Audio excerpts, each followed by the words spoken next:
नमस्कार दोस्तों, तैयारी जीत के चैनल पर आप सभी सब्सक्राइबर्स का बहुत बहुत स्वागत है। इस वीडियो में हम लोअर पीसीएस, आरआरबी, जेईई और एनटीपीसी हेतु बेहतरीन क्वेश्चंस के कलेक्शंस को जो है प्रैक्टिस करेंगे। यहाँ पर जीव विज्ञान का टॉपिक लिया गया है और अगर आपने एनसीईआरटी को अच्छे से पढ़ा है तो सभी प्रश्न आप आराम से हल कर देंगे। प्रश्नों का स्तर वही रहता है जो परीक्षा में पूछे जाने की संभावना होती है। तो वीडियो को लाइक कर दीजिएगा, चैनल को सब्सक्राइब कर दें और अपने दोस्तों के बीच में इस वीडियो को ज़रूर शेयर करें। विटीकल्चर के द्वारा निम्नलिखित में से कौन सा एक उत्पादित होता है? सिल्क, केचुए, शहद, अंगूर। तो विटीकल्चर की बात हो रही है यहाँ पे, तो सही जवाब आपका क्या होगा? खट्टे फलों से संबंधित है विटीकल्चर, यानी कि अंगूर। अगला प्रश्न वर्मी कल्चर में पूछा गया है। वर्मी कल्चर से संबंधित है अर्थवार्म, जबकि एपीकल्चर अगर क्वेश्चन में आ जाए तो वो संबंधित आपका हो जाएगा सिल्क वॉर्म से। ठीक है, याद रखिएगा इसको। जेरेंटोलॉजी निम्नलिखित में से किसके अध्ययन से संबंधित है? सही जवाब हो जाएगा वृद्धावस्था के अध्ययन से। वृद्धावस्था एवं काल प्रभावन के विषय में ज्ञान प्राप्त करने की विधा को क्या कहा जाता है? जेरेंटोलॉजी। पेडोलॉजी निम्न वैज्ञानिक अध्ययन से संबंधित है। पेडोलॉजी सही जवाब होगा मिट्टी। अस्थियों का अध्ययन विज्ञान की किस शाखा के अंतर्गत किया जाता है? छठे का सही जवाब क्या होगा? Option A osteology.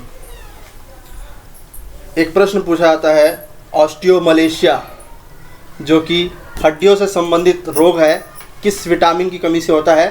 तो ये होता है कैल्सीफिरॉल।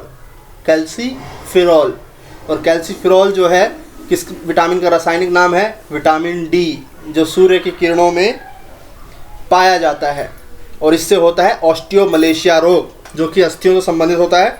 और अस्थियों से रिलेटेड जो अध्ययन विज्ञान है उसकी शाखा को कहा जाता है ऑस्टियोलॉजी। अगला प्रश्न है सर्पों के विषय में जानकारी प्राप्त करना क्या कहलाता है? तो सातवें का सही जवाब है सर्पेटोलॉजी। हाइड्रोपोनिक्स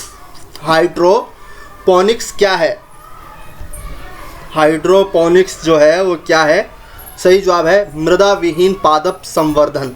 ठीक है, इसका मतलब ये नहीं है कि हवा में पौधों को उगाना। हवा में जो पौधे उगाए जाते हैं उसके लिए जो प्रयुक्त शब्द है वो है एरोपोनिक्स।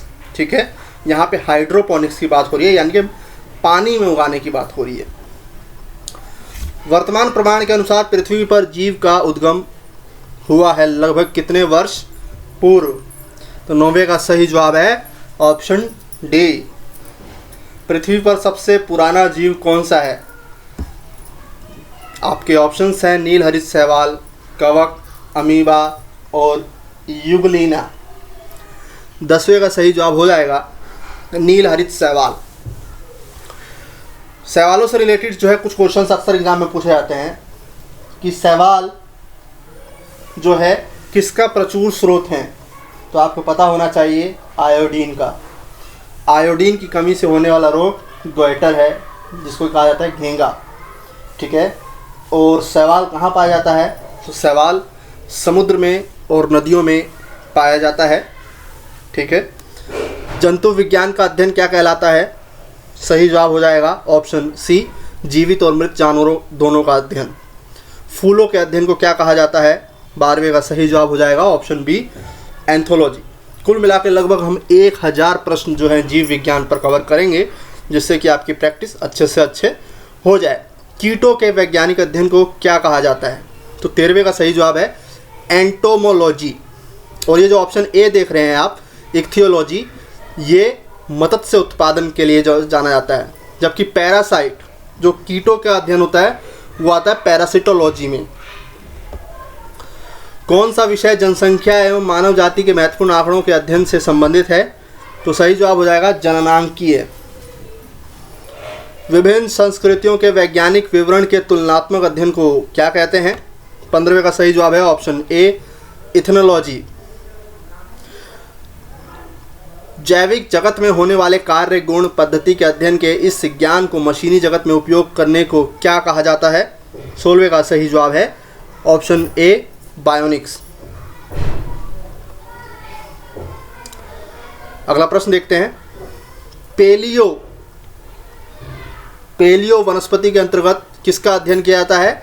तो 17वें का सही जवाब है जीवाश्म का, पादप जीवाश्म का। रेशम कीट पालन को क्या कहा जाता है? तो apiculture, horticulture, sericulture, floriculture. तो 18वें का सही जवाब क्या हो जाएगा? Option C sericulture. अगर शहद की बात हो, मधुमक्खियों के पालन की, तो वहाँ पर जो शब्द प्रयुक्त होगा वो है एपीकल्चर। बागानों की जब बात होगी तो वहाँ पे होगा हॉर्टिकल्चर। फूलों की जब बात होगी तो वहाँ होगा फ्लोरिकल्चर। मधुमक्खियों का उपयोग कहाँ किया जाता है? तो एपीकल्चर में। यहाँ पे एक नया शब्द आया है पीसी कल्चर। तो पीसी कल्चर जो है वो मत्स्य उत्पादन यानी कि मछलियों के उत्पादन में प्रयोग में लाया जाता है। सब्जी के लिए काम में आने वाले पौधों के अध्ययन को क्या कहा जाता है? सही जवाब है ऑप्शन डी ऑलरिकल्चर। डार्विन द्वारा प्रस्तुत प्राकृतिक वर्णवाद निम्न में से किस पर आधारित है? तो 21वें का सही जवाब है ऑप्शन डी सभी पर। Over production, struggle for existence, survival of the fittest. ठीक है। विकासवाद का सिद्धांत किसने प्रतिपादित किया? तो 22वें का सही जवाब है ऑप्शन बी डार्विन ने। जीव विकास यानी कि इवोल्यूशन को सर्वप्रथम किसने समझाया? सही जवाब हो जाएगा आपका लेमार्क ने। विकास के उत्परिवर्तन सिद्धांत का प्रतिपादन किसने किया है? विकास के उत्परिवर्तन का। तो 24वें का सही जवाब है ह्यूगो डी ब्रीज ने। आगे बढ़ते हैं। विकास का मुख्य कारक क्या है? उत्परिवर्तन, हासिल किए हुए गुण, लैंगिक जन या प्राकृतिक वर्ण। सही जवाब हो जाएगा ऑप्शन डी प्राकृतिक वर्ण। भारत की विशाल वन्य बिल्लियों में से किसके बारे में कहा जाता है कि वह हाल ही में विलुप्त हो गई हैं? तो 27वें का सही जवाब है चीता। आधुनिक मनुष्य के हाल के पूर्वज कौन है? 28वें का सही जवाब हो जाएगा ऑप्शन बी क्रो मैग्नोन मानुस। ऑर्कियोप्टेरिक्स जो है, ऑर्कियोप्टेरिक्स अक्सर हम जुरासिक की फिल्मों में देखते हैं। किसका नाम है? तो सही जवाब है जुरासिक युग के सर्वपुरातन पक्षी का। मैमथ हाथी के पूर्वज होते थे। डायनासोर जो है किस काल के पक्षी या सरीसृप थे? तो 32वें का सही जवाब है ऑप्शन डी मोसोजोइक सरीसृप। गर्म रुधिर वाले जंतु वे होते हैं जो अपनी शरीर के तापक्रम को हमेशा एक सा बनाए रखते हैं। निम्नलिखित में से कौन मछली नहीं है? Starfish, shark fish, pipefish, guitar fish. सही जवाब है स्टारफिश। अगला प्रश्न देखते हैं।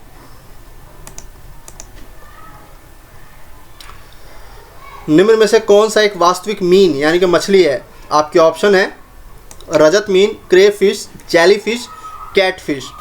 तो 36वें का सही जवाब है ऑप्शन डी कैटफिश। कौन सी वास्तविक रूप से मछली है? यहाँ पर देखिए स्टारफिश, जेलीफिश, डॉगफिश, समुद्री घोड़ा।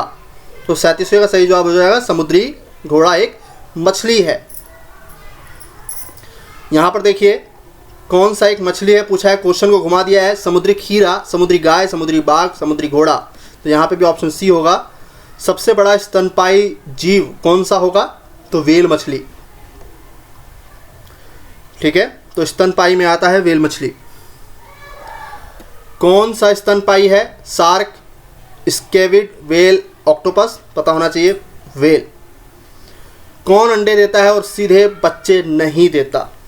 तो 42वें का सही जवाब हो जाएगा एकिडना। उड़ने वाला स्तनपायी कौन सा है? सही जवाब है चमगादड़। निम्नलिखित उड़ने वाले जीवों में से कौन सा पक्षी वर्ग में नहीं आता? जो पक्षी वर्ग में नहीं आता वो है आपका चमगादड़। चमगादड़ कि इससे रिलेटेड एक क्वेश्चन और पूछा जाता है कि किस प्रकार के तरंगों का प्रयोग करता है अपने जीवों को पकड़ने के लिए, तो पराश्रव्य तरंगों का। डॉल्फिन को वर्गीकृत किया जाता है किस रूप में? सही जवाब है स्तनी जीव के रूप में। सील किस जाति का है? मछली, पक्षी, सरीसृप या स्तनपाई? तो 46वें का सही जवाब हो जाएगा स्तनपाई। निम्न में से कौन सा गुण मनुष्य को अन्य सभी वानर गुणों से पृथक करता है? तो 47वें का सही जवाब हो जाएगा जानने की इच्छा प्रकट करने से। कौन सा एक कपी नहीं है? तो 48वें का सही जवाब हो जाएगा ऑप्शन सी लंगूर। ऑक्टोपस क्या है? ऑक्टोपस। तो 49वें का सही जवाब है ऑप्शन डी एक मृदुकवची यानी कि मोलस्क है ये। सबसे बड़ा अकशेरुकी तो कौन सा है? स्केविड। टिक और माइट वास्तव में क्या होते हैं? वास्तव में ये मकड़ी वंश के है। जुगनू क्या है? तो जुगनू जो है वो एक कीट है। निम्न में से कौन सा कीट वर्ग का नहीं है? खटमल, मकड़ी, घरेलू मक्खी, मच्छर। तो 53 का सही जवाब है मकड़ी। मकड़ी कीट से भिन्न होती है क्योंकि मकड़ी में कितनी टांगें पाई जाती हैं? इस तरह के क्वेश्चन हमें अक्सर देखने को मिल जाते हैं जीव विज्ञान के सेक्शन में। सही जवाब है 8 टांगें। तितली, तिलचट्टा, मच्छर और इन सभी में कौन कीट हैं? तो ये सभी कीट हैं। किस ग्रुप के जंतु प्राय रात्रिचर होते हैं?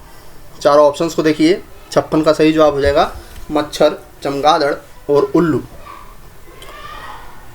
निम्नलिखित में से कौन से प्राणी अपनी आंत में जल का संग्रह कर सकते हैं? सही जवाब है आपका ऊंट। इससे रिलेटेड एक और क्वेश्चन पूछा जाता है, सबसे लंबे समय तक अपने प्यास को कौन जारी रख सकता है, यानी कि जिसको कि लंबे समय तक पानी की आवश्यकता नहीं होती, तो वो है चूहा। कौन सा प्राणी हो गया है सर्पों की विष ग्रंथियां किसके समान है? तो 58 का सही जवाब हो जाएगा ऑप्शन डी केशुरकी प्राणियों की लार ग्रंथियां। चट्टान पर उगने वाले पादप क्या कहलाते हैं? तो पता होना चाहिए। सही जवाब है सैलोद्भिद। कौन सा एक कीटहारी पादप है? कीटहारी। तो सही जवाब क्या हो जाएगा? 60वें का हो जाएगा घटपर्णी। घटपर्णी एक विशेष प्रकार का पौधा है जो कि अपनी नाइट्रोजन की भूख मिटाने के लिए कीटों को खा जाता है और ये सदाबहार वनों में पाया जाता है, उष्णकटिबंधीय वर्षा वनों में। पता होना चाहिए। 61वां जो है प्रश्न, घटपर्णी के निम्नलिखित भागों में से कौन सा एक घट में रूपांतरित हो जाता है? तो सही जवाब है पत्ता। निपेंथिस खासियाना घटपर्णी नामक दुर्लभ और अपातीय पौधे कहाँ पाए जाते हैं? तो मैंने अभी थोड़ी देर पहले बताया सदाबहार वन में। तो सही जवाब क्या हो जाएगा? मेघालय। हम जानते हैं मेघालय का मासिनराम सबसे ज़्यादा वर्षाकृत क्षेत्र है। पौधे के कौन से भाग से हल्दी प्राप्त होता है? तना। सही जवाब क्या हो जाएगा? तना। हल्दी के पौधे का खाने लायक हिस्सा कौन सा होता है? प्रकंद। फूलों का वह प्रकार जिससे लीची को रखा जा सकता है वह क्या है? एक बीजीय बेरी। निम्न अधोभूमि उत्पादित सब्जियों में से कौन सी एक रूपांतरित जड़ है? सही जवाब हो जाएगा ऑप्शन बी शकरकंद। निम्नलिखित पादपों में से किसका संग्रह अंग तना नहीं है? सही जवाब हो जाएगा शकरकंद। कौन सा रूपांतरित स्तंभ है? आलू। निम्नलिखित में से कौन सा एक कवकों उच्चतर पादपों की जड़ों के बीच उपयोगी प्रकार्यक सहचर्य है? तो सही जवाब हो जाएगा आपका कवक मूल। फलीदार पादपों की जड़ों में उपस्थित गांठों में पाए जाने वाले नत्रजन यानी कि नाइट्रोजन स्थिरीकरण जीवाणु कौन से हैं? तो 70 का सही जवाब क्या हो जाएगा? ऑप्शन सी सहजीवी। मटर पौधा क्या है? तो मटर का जो पौधा है वो शाक है, यानी कि झाड़ी से ही रिलेटेड एक होता है शाक, सब्जियां उसके अंतर्गत आता है। तना काट आमतौर पर किसके प्रवर्धन के लिए प्रयोग में किया जाता है? तो हम जानते हैं गन्ने के प्रयोग में। लौंग। लौंग क्या है? तो लौंग जो है वो बंद कलियां। मसालों में से कौन सी एक पुष्प कलिका होती है? लौंग। केसर होता है सूखा मिश्रण किसका? फूल के बीज बनाने वाले भागों का। और केसर उत्पादित करने वाला एकमात्र राज्य आपका जम्मू कश्मीर है। निम्न में से कौन सा एक फल है? सही जवाब हो जाएगा भिंडी। कार्क निम्नलिखित में से किस पेड़ से प्राप्त होता है? तो आपका जो कार्क है वो प्राप्त होगा क्वेकर्स से। लहसुन की अभिलाक्षणिक गंध का कारण क्या है? 78 का सही जवाब है ऑप्शन बी सल्फर योगी। लहसुन की ये जो क्वेश्चन पूछा गया इसी से रिलेटेड कुछ क्वेश्चन पूछा था, जैसे कि प्याज के लाल रंग का कारण क्या है? एंथोसाइनिन। सेब के लाल रंग का कारण क्या है? एंथोसाइनिन। मिर्च की चरपराहट का जो है उसका कारण क्या है? तो कैप्सेसिनिन। ठीक है, तो इस तरह के क्वेश्चन आपको पता होना चाहिए। मूली के तीखेपन का कारण क्या है? तो आइसोनाइट। जीवन चक्र की दृष्टि से पौधे का सबसे महत्वपूर्ण अंग कौन सा है? तो आपका सही जवाब हो जाएगा पुष्प, फूल। लाल मिर्च तीखी होती है क्योंकि इसमें क्या उपस्थित होता है? मैंने अभी बताया। 80 का सही जवाब हो जाएगा कैप्सेसिन। रेशम का कीड़ा सिल्क वॉर्म अपने जीवन चक्र के किस चरण में वाणिज्यिक तंतु यानी कि फाइबर ऑफ कॉमर्स पैदा करता है? तो सही जवाब हो जाएगा ऑप्शन सी कोशित, पुपा। कुनैन जो मलेरिया के लिए एक प्रमुख औषधि है वह कहाँ से प्राप्त होता है? सही जवाब है आवृत बीजी पादप से। कुनैन जो मलेरिया के इलाज में प्रयोग की जाती है सिंकोना पादप के किस भाग से? छाल से। मलेरिया निदान हेतु आर्टीथर नाम की औषधि कहाँ से प्राप्त होती है? तो बीजीय पादप से। शहतूत का फल क्या है? शहतूत का फल सही जवाब है सोरोसिस। निम्न रेशों में से कौन पौधे के तने का उत्पाद नहीं है? तो सही जवाब हो जाएगा 87 का कपास। लैग हीमोग्लोबिन पाई जाती है लैग्यूम मूल ग्रंथियों से, जहाँ से इंसुलिन बनाया जाता है। और इंसुलिन जो है वो प्रतिरोधक है डायबिटीज़ में। इंसुलिन में क्या पाया जाता है? जस्ता। ये कुछ ऐसे प्रश्न हैं जो अक्सर पूछ लिए जाते हैं। निम्नलिखित में से कौन सा मानव निर्मित धान्य है जो प्रकृति में नहीं पाया जाता? तो सही जवाब हो जाएगा 89 का ट्रिटिकल, जिसको बनाया गया है। सूक्ष्म जीवाणु बैक्टीरिया को देखा जा सकता है किससे? कंपाउंड खुर्दबीन द्वारा। शुष्क जलवायु के भली भांति अनुकूलित पेड़ पौधों को क्या कहते हैं? सही जवाब हो जाएगा मरुद्भिद। एपीफाइट्स वे पौधे हैं जो अक्सर उष्णकटिबंधीय वर्षा वनों यानी कि भूमध्य सागरीय वनों में पाए जाते हैं। और ये किन पर निर्भर होते हैं? यांत्रिक अवलंबन के लिए। तो 92 का सही जवाब क्या हो जाएगा? Option B. जल की अधिकतम मात्रा जिसकी पौधों को आवश्यकता होती है वह उसे अवशोषण निम्न माध्यम से करते हैं। सही जवाब है जड़ों के बालों से। हाइड्रोफाइट किन पौधों को कहा जाता है? तो एक जलीय पौधों के लिए प्रयुक्त शब्द है हाइड्रोफाइट। लवणीय जलों में जो पौधे उगते हैं हेलोफाइट्स कहा जाता है। जो रेगिस्तान में उगते हैं जैसे कैक्टस पौधे उनके लिए जो प्रयुक्त शब्द है वो जीरोफाइट्स या मेसोफाइट्स है। पौधे द्वारा ली गई विकिरण ऊर्जा निम्न परिणाम देती है क्या? तो जल का प्रकाश अपघटन हो जाता है। आर्क बैक्टीरिया के एक समूह को उत्पादन के लिए उपयोग में लाया जाता है। सही जवाब है मीथेन। मीथेन एक ग्रीन हाउस गैस है।